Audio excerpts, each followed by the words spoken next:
Welcome to Discover Indie Film. I'm your host, Jeff Howard, and I've got filmmaker Jake Macpherson with me. Hey, Jake. What's up, rock and roll? Rock and roll indeed. So we just had a great conversation. If you are listening to this podcast is a 4 questions podcast, which I'll explain later. But if you want to learn all about Jake and his excellent film, Terror Firma, I want to make sure people don't think it's Terra Firma.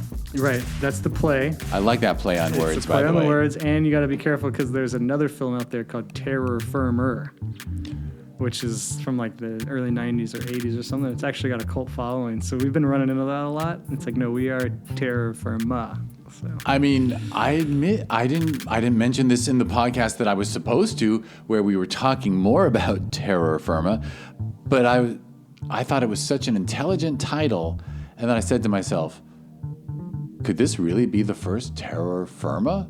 And it is, right? It is. No, amazing. Actually, okay, that's not true. I figured this out after I wrote the title because I thought I was very proud of the title. There is an episode of that Doctor Who. Is that the British time travel show? Yes, I am deep into Doctor Who. Okay, I think it's one from like the 70s that the title of the episode is Terra Firma. So I think it's safe, and it's not like I took it from that, but I did figure out through Google searching later on that, okay, that title does exist. But Doctor Who has been on since like 1963. I'm sure they've done every title in existence. Yes. And no one knows. True. I mean, until this era of streaming, you never knew the title anyway, unless you looked in TV Guide, right? Like when you watch an episode, like when you watch TV episodes, knowing the title of an episode is actually a fairly new thing, right? That's true. It was very rare for a show to bring it up in the credits. Yeah, it never happened until streaming. Television, yeah. When we see it on screen as when we hit play. Yeah, it used to just be on TV, I believe, coming through the air. So anyway, we are victims of our own chattiness. So I already said, so watch Terror Firma.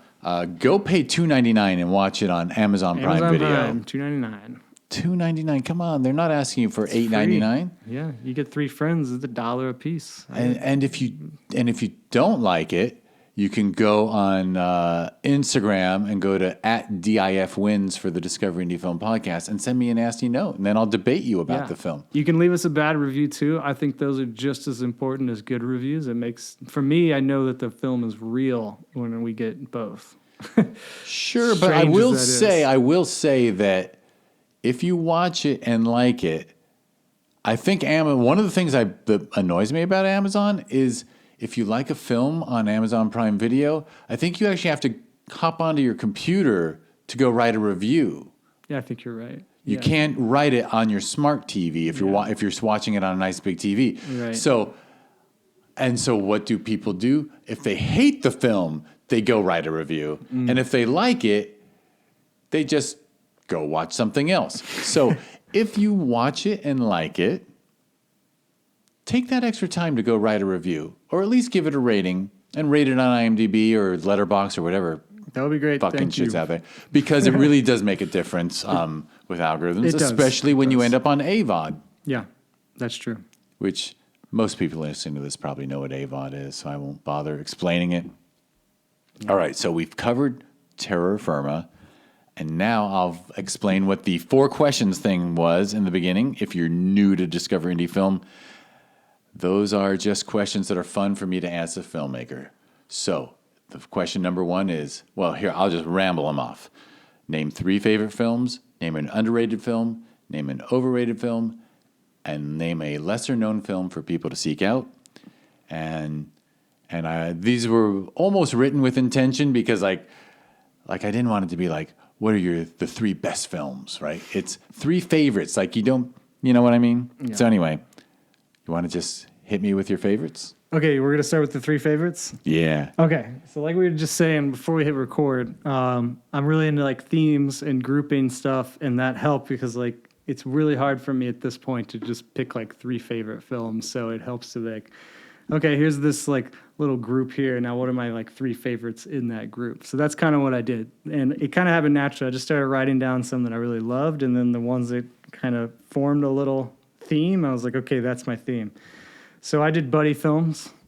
Now these buddy films are... By the way, I'm giving him huge thumbs up Yes. because there have been times at our film festivals, if we get a buddy film, I demand that we add a category for the acting of best comedy duo or best that's duo good. Yeah. because there's something so special about a buddy film. There is. Now, here's the thing. So my buddy films, they are all where the buddies are really adversaries the entire time. And like, that's what's fun about them. Like, it's not like halfway through they start teaming up and then they're the team. Like, these films throughout the whole movie, they never really get it together. And even down to the last moment, it's like they've gained a respect for one another, but they never get to the hug and we're best friends now. And like, so that's my group here.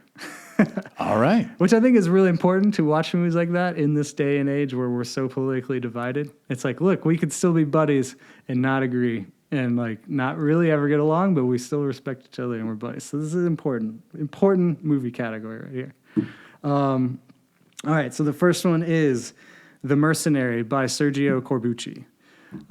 So that is one of his spaghetti westerns. It stars Franco Nero and Tony Musante as the buddy characters, and it is hilarious. And their on-screen chemistry is just like unmatched. Like they're exact opposites of one another. They fill each other in completely, and it just has one of my favorite last lines of any film. Where one of the characters is trying to lead a Mexican revolution the whole movie and free his people. And he just learns all about the reality of all that. And at the end, Franco Nero, who's the mercenary who helps him fight all these wars, yells out to him. He says, "Paco, keep dreaming, but with your eyes open." And it's like he yells that out over this canyon. It's like, that is such a great line. So I've always loved that. That's poetry, right? It is. Yeah. Keep dreaming with your eyes open is very poignant. So that's The Mercenary, Sergio Corbucci. The next one I have is Jim Jarmusch's Down by Law. I just made a major face because people don't mention Jarmusch that much, but oh my God. And Down by Law. It's an amazing film. It stars John Laurie, the one and only Tom Waits, and Roberto Benigni. And it is about those three characters, but it's more about the John Laurie and Tom Waits characters. And I don't think it gets talked about enough. I think it's one of the greatest American independent films ever made when you go back and watch it. Just the voice of it, the uniqueness, how he made it. It's just incredible. And again, it has one of these incredible last scenes where the whole time these guys are at each other's throats and they're so similar that you as an audience, you just want them to get over their differences and just like, you guys are you could be best friends. And they never allow it to happen. They're always adversaries. And then the final moment of the film, they're going to finally part ways down this split road. And it's just a beautiful single shot in this image. And one of them reaches out their hand and you're like, here's the moment. They're finally going to resolve. And the other one goes to reach it and he pulls it away and it's Tom Waits and he's laughing and he just starts walking down the road. And he gives him that last insult and you're like, it didn't happen. But then right before the picture cuts out, you just see them both look at each other from across the way and point and laugh and have this acknowledgement of like, you're my guy. And like, we did this together. And like, it's brilliant. It's absolutely brilliant, I think. It's brilliant direction. And it's a great fucking movie. It and is. I'll add, great. John Lurie did the soundtrack and it's fantastic. Yes, it is. That's right. And then it opens with like a Tom Waits track from, I think, Rain Dogs or something, but it's great. Yeah. Great. So Everyone good. should check that out. So good. As long as you can get into black and white, and you know, if you haven't watched any Jarmusch movies, just go in knowing it's going to be a slower pace, a very deliberate pace. He doesn't do a lot of The camera's on angles. sticks a lot. Yeah, it's just in the room and you watch it, but he usually chooses the perfect angle for whatever you're watching, and the characters just sweep you right away. And it's beautifully shot by one of my favorite DPs, Robbie Mueller, in this beautiful black and white. And yeah, check it out. It's all in New Orleans. It's great. And I'll add that Roberto Benigni is unbelievably funny in it. Yeah, he is. I realized like the world got too into him for a minute and then Right. and then ditched him, but Yeah. Jim Jarmusch, like, Benigni was in 2 of his films, and he's unbelievably He was funny. always really good at using foreign actors and them being And foreign non-actors in grabbing America. musicians, right? Yeah, they're always casting musicians and then like choosing a foreign actor and placing them in America and having their foreignness be part of the narrative. He's really good at that, and he always did that. You might be the first person I've met in decades who know what I'm saying if I say, I throwed a ball against you. You throw the ball at me? You throwed a ball at me? I throwed a ball at you. The best line he has is when he meets Tom Waits, and Tom Waits is really drunk. And he's got his little book of phrases, and he's trying to learn English, and he just yells out, "It is a sad and beautiful world." It's like, then he walks away, and Tom Waits, drunk, just starts singing that line, and it's just, me and my cousins say that to each other all the time. It's a sad and beautiful world. Love that film. Yeah. All right. Great. That was number 2, right? That was number 2. Okay. I have the third one, Catherine Bigelow's sun-baked masterpiece, Point Break. Just to switch it up out of the indie foreign category, we're going to bring it back to Point Break, which again is an amazing buddy film where these guys like love each other, right? But they can't get it together because it's like a Romeo and Juliet situation where their respective families in that situation can't coexist, the criminal and the FBI agent. So I just love that. And like, again, a great scene where they reach this respect in the end, in the ocean. And yeah, that's just such a fun film. It's such an amazing action film. I think it goes underrated for how she shoots the action and how like kinetic it is. And I just think the plane sequence where he jumps out without a parachute is like one of the coolest things in an action movie. I just love that sequence. I can't reply because, yeah, I'm about to admit it. I haven't seen it. Oh. I'm the kind of person who in the 80s watched Down by Law and passed on. See, that's why I wanted to pair those two. But I've heard nothing but good things. It's a great movie. It I never really saw is. Dirty Dancing either. I might be allergic to Swayze. Oh, wait, no. I'm thinking of, I've never seen Flashdance. I've seen Dirty Dancing. I like Dirty Dancing. Yeah. Because I was like used to be in love with Jennifer Grey. Why not? Yeah, why not? She's fantastic in that movie. I've heard nothing but good things about both of them, but I just haven't, so I can't contribute. But check out Point Break. You're gonna have a fun time watching it. If it weren't for Point Break, we wouldn't have any Fast and Furious movies. So if you're into those, I'm not. But if you are, check out Point Break because I've seen my share of Bigelow films, and yeah, they're stunning. She's always great. I mean, I wanted to put Near Dark on here, but it didn't really fit. So like that's the tone of Near Dark. Her vampire film is one of the darkest, grittiest like tones of like any movie I've ever seen. It's awesome. For sure. Yeah, I for like sure. That one a lot.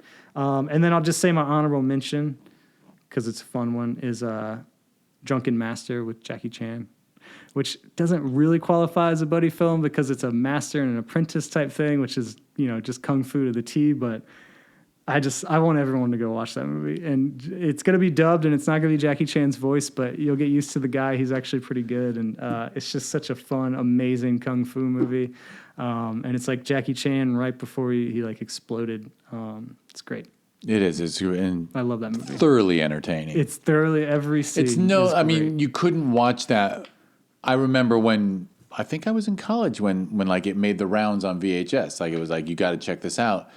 And like, it was no surprise when he became an international superstar because he's like the most charismatic person on the screen. That's what's really interesting about Drunken Master is like you watch it and it's not his voice and you're still totally captivated by Jackie Chan. And it's still all of what he gives you is coming through 100%. And again, it's like the title gives away that like his martial arts improve with drunkenness. Yes. And that is such a juicy, awesome premise for Kung Fu.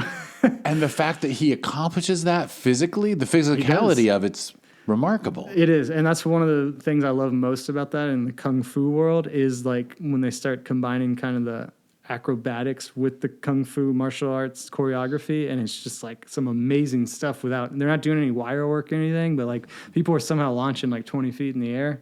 and like you're seeing it all in a wide shot. It's really amazing for the physicality. And I just got to say that like Jackie Chan's physique in that movie is insane. Like he used to be just as ripped up as Bruce Lee. Like it's pretty wild to see. You don't really know that, and then you go back and look at his old stuff, and it's like, whoa, this guy was like seriously fit. No, he was the real deal. Yeah. Absolutely. So that's my little buddy film, adversarial. Excellent. All right. Well, question number 2 is a film that you feel is underrated. Underrated. Okay, I wrote down 2, but I underlined 1. I think Paul Thomas Anderson's Inherent Vice is very underrated. Have you seen that? No, and I need to. Okay, I've needed to for a long time, but that was one of the ones. I get it that it's underrated because I don't know how I skipped it, but I did because the reviews weren't great, I guess. Right. So it's a challenging film. And first of all, it's hilarious, beautifully shot, incredibly acted. Like all the performances are amazing. It's full of so many great actors, just stacked. But what's challenging about it is he set out to make a film, and he said this, that he was like, I really love those noirs where you watch them and you don't know what's going on the whole time, but you can't stop watching. And that is this to a T. And that's challenging for a lot of people to sit through a whole feature and get to the end and still be like, I don't know what the fuck just happened. But like, that's what it is. But the characters draw me in so much in the situations, and it's just so masterfully made by all the below the line people and all of that I just kept watching it. And the more you watch it, the more you don't figure out more really, but you just get more into the scenarios, and you want to live in this world and this old 70s like LA, Venice. It's just awesome. I'm super embarrassed that I haven't seen it because I'm a huge fan.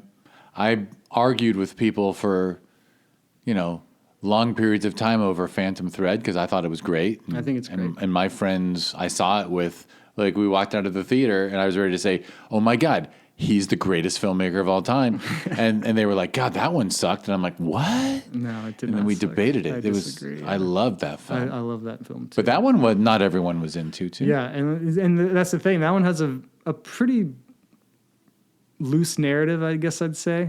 So I think whenever that happens, people have a hard time, especially American audiences. You don't, because you like experimental film and non-narrative stuff. But I think there's still a pretty through narrative there in Phantom Thread, right? It's just it's a clear story. Yeah, it's just yeah. people have.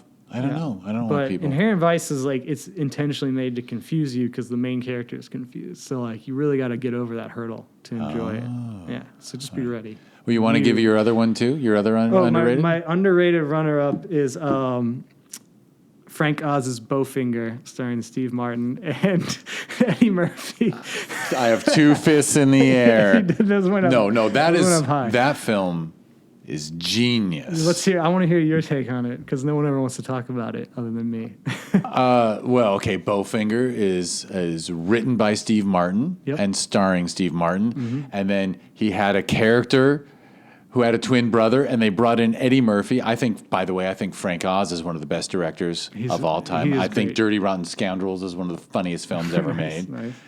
And Bowfinger is, Steve Martin, we all know he's like a Mensa level depressed person who is hilarious to make up for his sadness. It breaks my heart to have to know this about him, but it is the smartest, funniest, most tightly written script it is ever. I agree. It's so tight. The movie's like over before you even realize it. You get so invested with these characters that when it's over, you're just like, I don't want it to be over. I want to keep hanging out with these people. And besides taking on Scientology and some other stuff. It is a scathing takedown of Scientology without ever...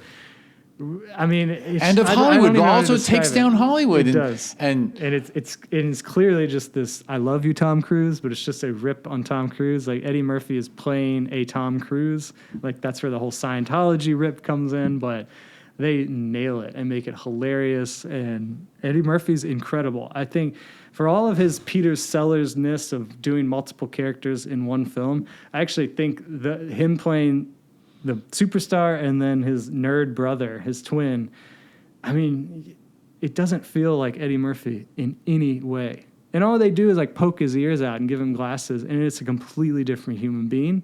It's actually it's amazing. I think. It is From amazing. Like a directing actor standpoint, to watch an actor just completely transform, just like with nothing. It's like I don't know why I didn't get nominated. I mean, I know why I didn't get nominated. Yeah, because it was comedy. Because it's comedy and it's Yeah. just fun and it's loose. But it's like any other actor try to do that. Any of them, I don't think anyone could. It's Eddie Murphy and Eddie Murphy only that can pull that off. Agreed. And I think it warms my heart that Eddie did that film because I feel like he did it because he respects Steve Martin. Yeah, probably. But the genius of that film, too, is there are things that are unbelievably funny and they're played straight.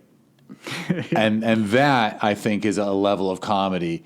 You know, like I during your interview, the podcast before this one, I think I mentioned like Bridesmaids is hilarious, but Bridesmaids is trying to be hilarious. Right. There's not a single scene where they play it straight and it's funny.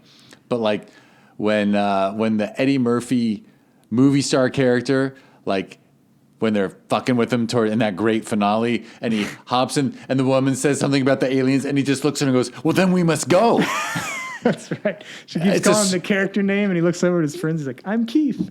Yeah, but like it's just to be that funny, playing it straight. It's just brilliant. Yeah, it's and brilliant. that sounds a lot like Frank Oz, you know, when you say it, because if you watch interviews with him, that's kind of his comedy style. Is like it's very dry, and he's playing it straight, but what he's saying is like ridiculous. Like, I have a real problem with the fact that Frank Oz didn't get to make like a film every 2 to 3 years for the rest of his life because he hit them out of the park. yeah, he was a master craftsman for sure. He Yeah. just knew what he was doing, and he did it very tightly controlled. And I mean, fucking Muppeteer, the guy, the voice of Miss Piggy, has made 2 of the best comedies I've ever seen.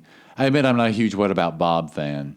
that's They're a not hard all one. great. That's a hard one. There's definitely people champion that film out there, so we don't have to do it right now. Yeah, it doesn't have to But be. I'm kind of that film does make you uncomfortable on purpose, and that's a lot for some people. For me, like it's hard to watch. What About Bob? Yeah.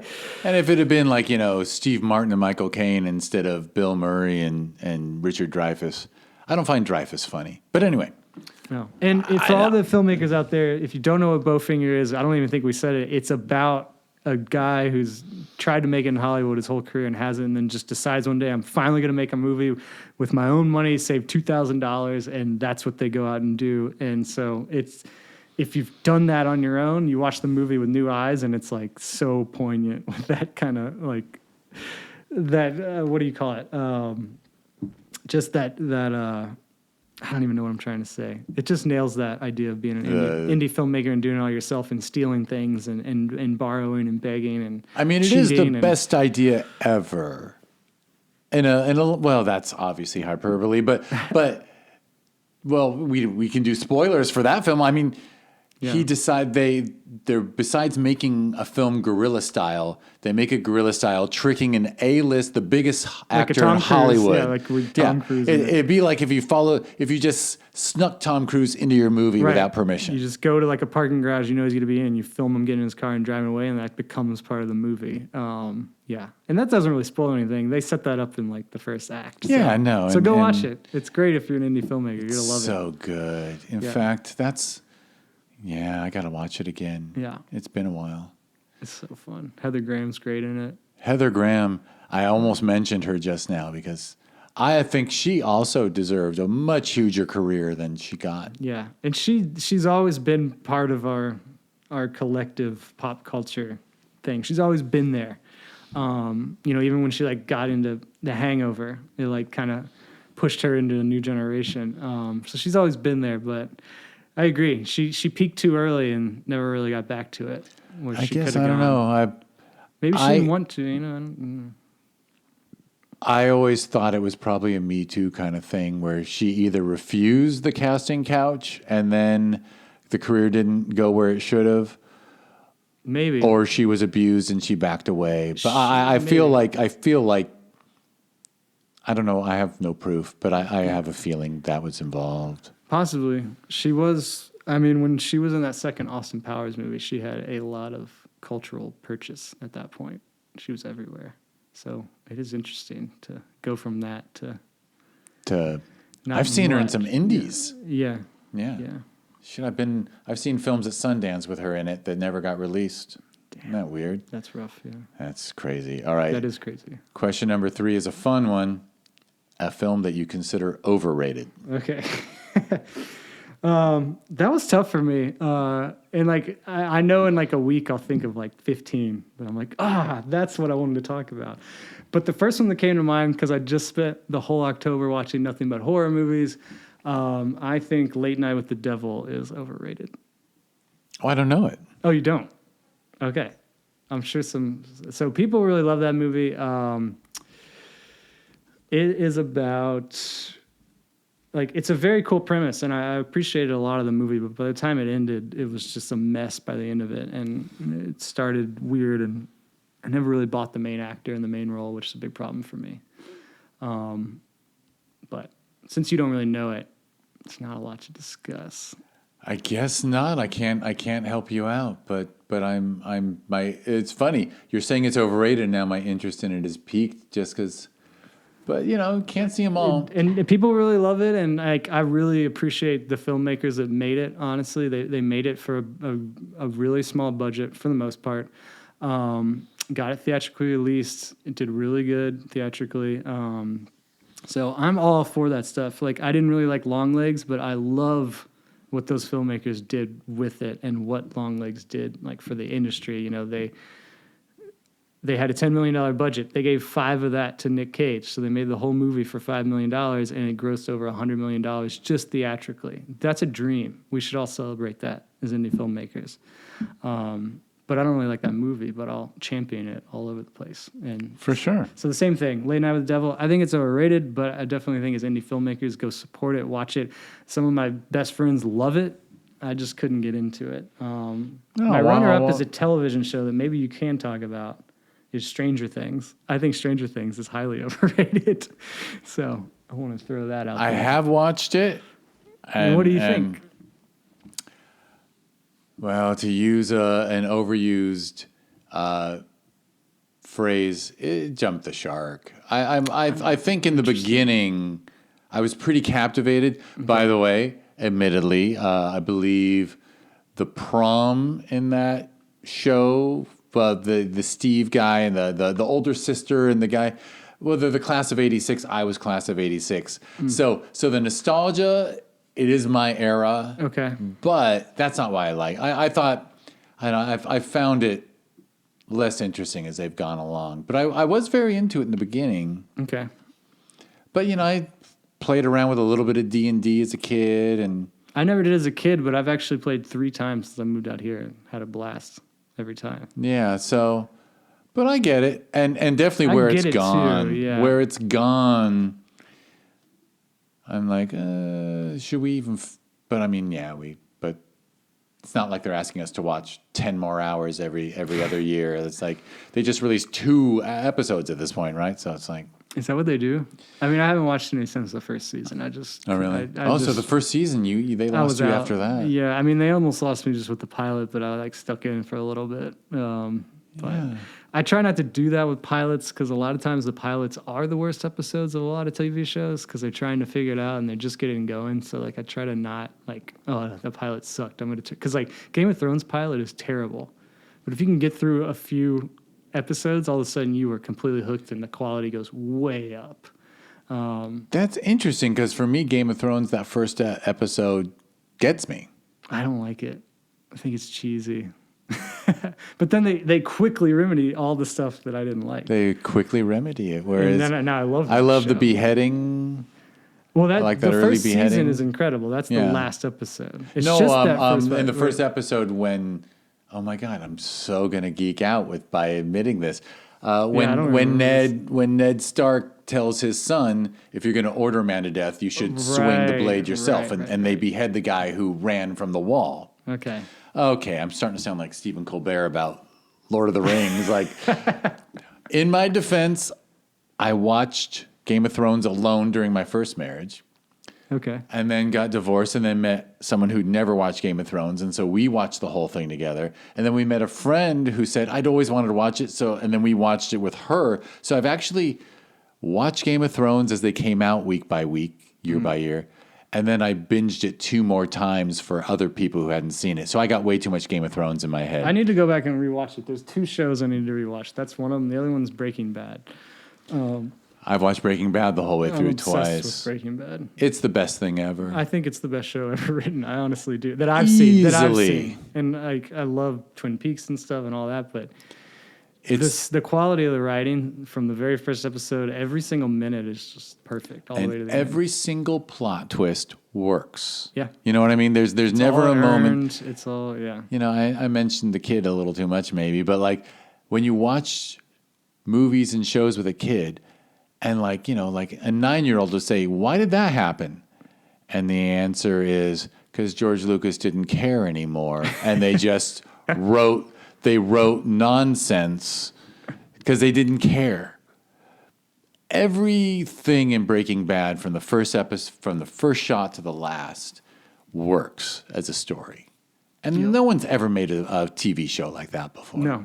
And like the fact that was their goal, that we're going to tell this story and that's it. And once this story has reached its conclusion, we will stop. And they stuck to that and didn't get bought to keep going. Didn't turn into The Walking Dead is amazing. Talk about a show. Okay, so anyway, Yeah, we will. Keep I'm talking about TV. I'm with you. I'm with you. All right. So the last one is something lesser known for people to seek out. Okay, this is hard because at this point, I'm so out of what a lot of people do. I don't know which of these is lesser known or if they're just, I don't know. You know, just throw out some titles. I'll throw out the first one that I underlined, Werner Herzog's Fitzcarraldo.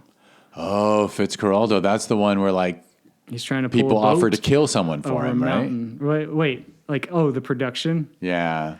Yeah, I've heard all about the production. there's a great. You can read his journal that they published his journal. I forgot what it's called. It's called like Burden of Dreams, I think. It's a great book for filmmakers, where he just journaled every day at the end of shooting. They're like living in the Amazon with crazy Klaus Kinski going nuts and everything going wrong, and people dying, and he somehow made the movie. I think he made it like twice because like something happened. I can't even remember at this point, but Yeah, there were serious injuries. All yeah. kinds But I just love the tone of that movie and the feeling, and you know, this guy who loves opera being in the Amazon and like taking this boat up this river. It's just like a magical little thing that there's nothing else like it. It's just really cool. But Fitzcarraldo, great movie. Let's do a fun one. I put White Lightning on here, Burt Reynolds. So I think it's a Hal Needham movie.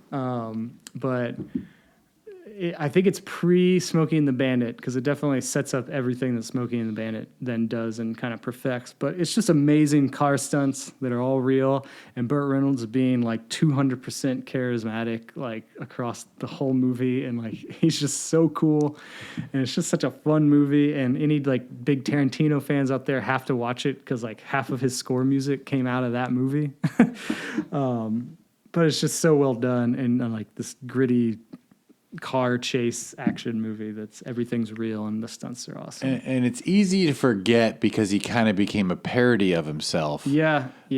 By Cannonball Run and stuff like that. But Right. but Burt Reynolds was once like the movie star. Yeah. Like he was exactly what the Hollywood system was built around. I mean, he did Playgirl magazine. You know what I mean? And he didn't even realize all the readers of that magazine were men. That's good. Okay, I'll pick one more off of this list. What would be fun that we haven't talked about? All right, do you want the Russian film or the Australian film? Well, go Australian. Why not? Okay, Fair Game, which is a exploitation Australian film. I think it's from the late 70s or early 80s. There's a few movies called Fair Game, so you got to find the right one. But it's about this woman who lives like in the middle of the outback. Like she has this little animal sanctuary, and these poachers just start terrorizing her. And then she eventually takes revenge. It's just kick ass. It's awesome. Nice. Yeah. So. All right, you want to mention the Russian one too? I don't want to. Yeah, I mean, you got to throw Tarkovsky in there. Stalker. If you haven't seen any Tarkovsky movies, he's a very serious, dramatic Russian filmmaker, but he's brilliant. Any of his movies are worth watching. But Stalker is my favorite. You go in, you're never going to guess what happens because really not much happens, but a ton of stuff happens. I don't know how else to say it. And it's just beautifully designed. The design itself, he creates this to give a quick synopsis, I guess, is it takes place after this alien ship had landed in this part of Russia and then left, and the government has completely quarantined off this area, and they call it the zone. And it's been there for so long that guides have started sneaking people in and giving them tours. And so it's about this guide who takes this, I think he's a scientist and then a writer, into the zone, and just the weirdest stuff happens that's almost like not happening, but it is happening. And it's a very psychological film, and there's just nothing like it. And it goes between like sepia tone black and white and full vibrant color, and it's just beautifully done, like the craft of it. And it's just like no other movie you'll ever watch. So if you can watch slow movies and stuff that doesn't have much of a driving narrative force, then Stalker's a great pick. Those are the best. That's the best description of Tarkovsky I've heard in a while. Really? Well, because this not the slow part, but like doesn't have a driving narrative force. But there's always something. There's always something visually interesting. I think. And the characters are always trying to accomplish something, even if you don't know what it is, so it keeps you involved. Other than Mirror. Mirror is a dream on cinema, which I love Mirror. But if you have a short attention span or whatever. Yeah, because Mirror, if you're going to watch Mirror, it's just a series of little short visual poems almost that he just basically put his dreams on film. But Stalker, there's real characters, and so. Excellent. All right. Well, that's it. All right. We will get out of here. I will wrap us up. Well, first of all, we'll have your Vimeo link be a clickable show note, so I can sound like a real podcaster. And thank you for listening to the Discover Indie Film podcast. If you want to learn about the podcast or the TV series born from it, just go to discoverindiefilm.com. Or it's at DIF Wins on social media. It was fun. And thank you, everyone, for listening.